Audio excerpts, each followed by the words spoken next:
ঠকবা ঠকবা, তুমিও একদিন জন্মের মতো ঠকবা। ঠকাইছো না আমারে, চোখের জল ফালাইছো না আমার, তুমিও ঠকবা, একেবারে জন্মের মতো ঠকবা।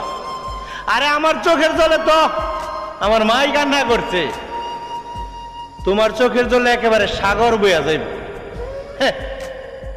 ঠগালে যে ঠকতে হয় আর কাঁদালে যে কাঁদতে হয়, এই কথাটা আমার বা কোনো কবির লেখা কথা নয়, ওটা তোমার আমার সৃষ্টিকর্তা কয়। ভাই বোন, আমি তোমার কোনো অভিশাপ দিতেছি, কারণ আমার সাথে যেটা করছে ওটা ছিল আমার কপালের লিখন, আর তোমার সাথে যেটা ঘটবো ওটা নিয়তির খেলা। আল্লাহ ছাড় দেয় ঠিকই, ছেড়ে দেন না, মাথায় রাখো।